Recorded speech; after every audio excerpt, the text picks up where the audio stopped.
Okay, first things first, nobody panic. This is kind of, I don't want to say it's a one-off because I can't guarantee I'm only going to do it this once, but this is not going to be the new norm. I'm not pivoting to talking about video games on the channel. I'm still going to predominantly talk about toy-related stuff. I just really wanted to talk about this one in particular. I used to play video games. I still do, but I used to too. Rest in peace, Mitch Hedberg. I've also written about video games a lot over the past decade plus. I've been doing it for a long time, actually, on the down low. I've covered console stuff, computer stuff, lots of mobile stuff. Don't tell anyone, but I'm the guy who wrote that controversial review on World War Z over at IGN. You know, the one everyone got really pissy about, even though it was about the mobile game that came out many years before. I just don't talk about it a whole lot on the channel because, you know, it's not really relevant to transforming robot toys most of the time. That said, I do actually have videos. They're not public anymore, but I did do a small handful of Let's Plays for a few different games when I first started out because I thought I would try and do a bunch of different things, and YouTube hates it when you do that. So good thing I'm DuckTanking my channel's chances in the analytics by talking about a video game now, right? I just really wanted to talk about Nitro Gen Omega. This is a game by a development studio called Destiny Bit. This wasn't a sponsored thing. Destiny Bit didn't reach out to me or anything like that. I'm pretty sure they don't even know who I am. I just really liked the game and wanted to talk about it. It's a really, really cool game. It's a mech game, so not Transformers or anything like that, but it does something really interesting with it. Now, I'm someone who likes lots of different types of robots. Mecha, mechs. I do think there's a distinction. Transforming alien robotic creatures, Sentai stuff, like transforming robots, combining robots, or just robots in general, I think are cool. Mecha stuff, though, I've always had a thing for the Front Mission series, for example, except Front Mission Evolved. I despise that game. Which is interesting because I'm generally not really into tactics games either. You show me a grid and characters, you got to move around on that grid and like do certain attacks and stuff. Usually it just doesn't appeal to me. There are exceptions. Demon School, fantastic. I love Demon School. Fights are more like a puzzle, which is actually totally my jam. And Front Mission 3, the original, not the remake that was completely butchered and filled with a bunch of generative slop, but the original Front Mission 3, fantastic. I won't get into the story stuff in case you want to pick it up yourself, but the basic premise is you are in charge of a team of, for lack of a better term, mercenaries that are going around a more or less post-apocalyptic world that's been overrun by aggressive machines and doing odd jobs, usually involving fighting machines or protecting convoys from machines, thus fighting them. And you're just kind of going around doing stuff. There is a story, as I said, not going to get into it, but it's really, really cool.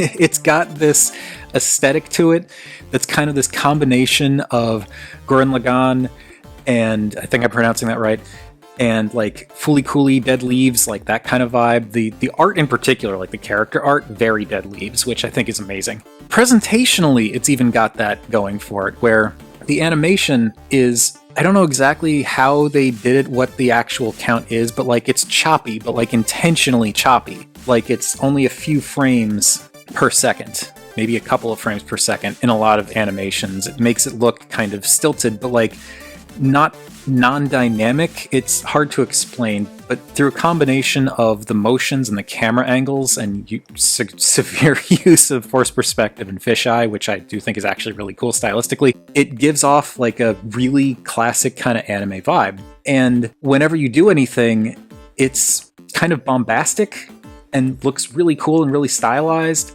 The aesthetics are what caught my eye in the first place, but beyond that, what makes it so tactical is the combat. And even though you're not moving on a grid, you're still doing turns, and each pilot takes a different, takes their own turn, can only perform one action per phase, and the phases are broken up into, I want to say, like 6 different segments. And then there's like a hierarchy system with like whose action takes priority based on a number of factors, and that's really important to remember, because if you're attacking and an enemy is going to be moving into your zone, you don't want to be doing a melee attack if they're moving into your zone in the same section, because the melee attack will happen first, which means you'll attack before they actually enter the spot where you can hit them.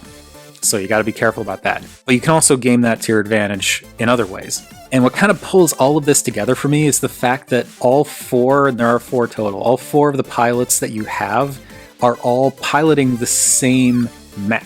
Not the same kind, it's four different people in four different positions in one mech. You've got a gunnery position, pilot position, engineer, and then like electronics. And each one has a different specialization, the different parts you put on the mech, which you can find and purchase, scavenge in some cases, other parts. You can get them as like quest rewards too, to kind of customize your mech, get different abilities. Those abilities also have things like heat, which is necessary, but like it builds up when you perform certain actions, so you got to do a cooldown. There is like a manual coolant dump action you can take, and sometimes you have to. The different parts you get for your mech can do things like give you a larger pool of heat to pull from, or heat sinks, so essentially you can go longer without having to vent coolant or deploy coolant. There are cannons and missiles and stuff like that, and different parts will allow for different numbers. Like I've currently got, in my main game, I've currently got some arms that have a cannon built in. That cannon can fire up to 3 shots before needing to be reloaded, and I believe it has a total of 5 reloads available. And this is all per combat. So you do have to pay attention to like ammo counts and stuff like that. You have to manually choose the action to reload if you're out. You can get ahead of the game, but that could potentially waste ammo because it replaces the entire clip. And then on top of that, you've got the pilots themselves, who all start as basically blank slates, very stylish blank slates, but blank slates when you first begin the game. There are no specializations. Each one will be in a different position, but that's just because that's where the game put them. You can shuffle them around as much as you want. As you perform combats, as you survive combats with these pilots, they'll start to gain expertise in the particular position they're in. So again, for example, my main game, Diana's running electronics, I'm the gunner, I've got 2 other randomly generated characters, one named Mai, one named Koharu. Mai is the pilot, Koharu is the engineer, and this crew has been together and doing it for so long that they're like A and S ranked in these different fields, and every time you rank up, you gain a innate skill in that particular field of expertise. And that leads to some really cool stuff. And the more skills you gain, the better the team gets. And on top of all of that, you've got to manage the way the team gets along with each other. You can have friends and you can have rivals, and I don't bother trying to do the rivalry thing, but it is a thing you can do. And essentially, when characters are close enough or aggressive enough with each other, they can do something called a momentum shift. And a momentum shift essentially allows that pilot to tag a different pilot in for their turn. So something that I do quite often is if I'm dealing with an enemy that is either way too fast to pin down, or I just don't want to risk hitting because physical attacks will damage me too, I can use Mei to perform a momentum shift and give myself, my own pilot, a second turn in the same phase. And it really creates this really interesting push and pull in each combat outside of the ones that are, really basic. Once you start getting up there, those you can just kind of bulldoze through and it's not super engaging, but like it stays tough. There are some fights that you have to think. You have to really think about, this type of enemy is probably going to behave this way. This move they're doing is probably this.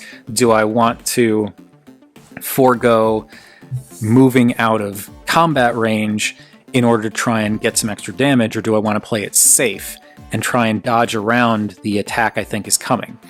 There's a lot to think about here, and I love all of it. And it's all like turn-based, so you've got plenty of time to think about it. The only thing that kind of annoys me is when you pick a thing, you're locked in.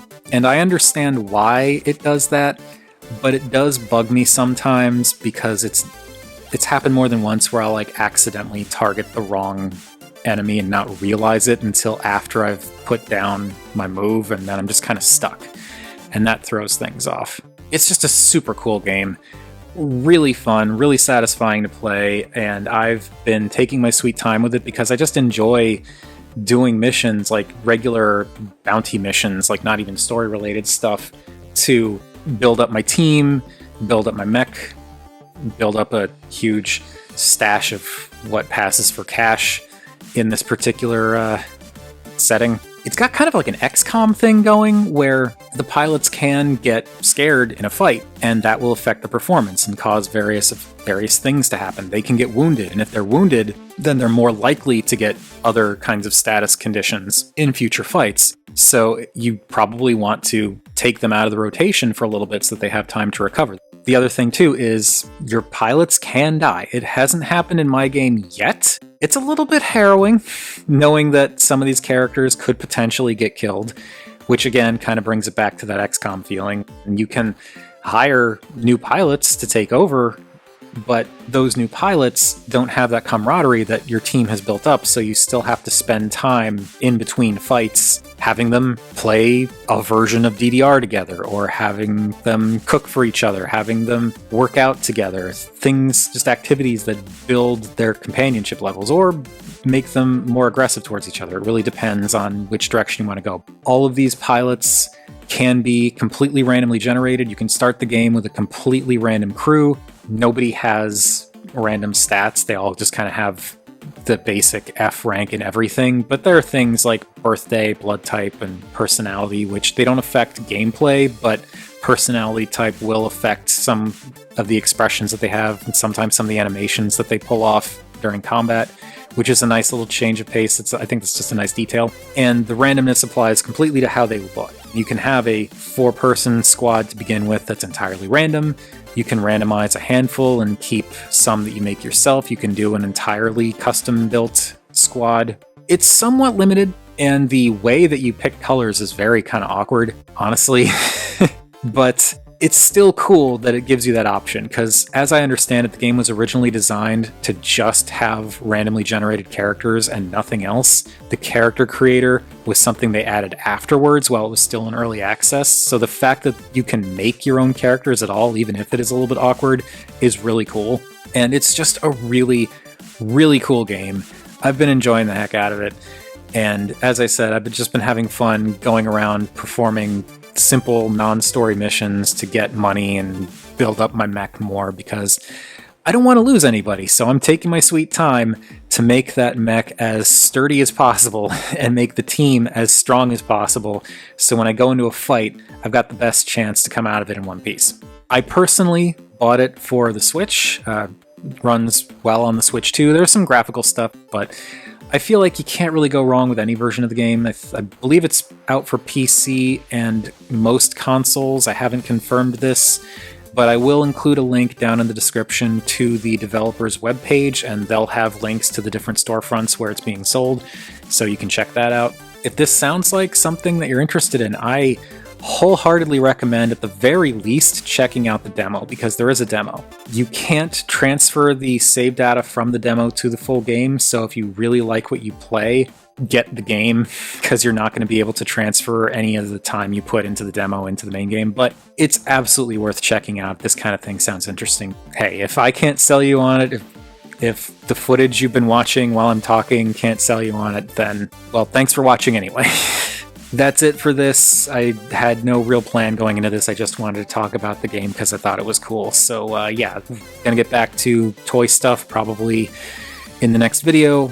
I can't say one way or another what it's going to be about, whether it's going to be just a regular toy video or another DuckTank talk, because I don't have anything new to talk about that I can talk about right now. So we'll see. I'll do something.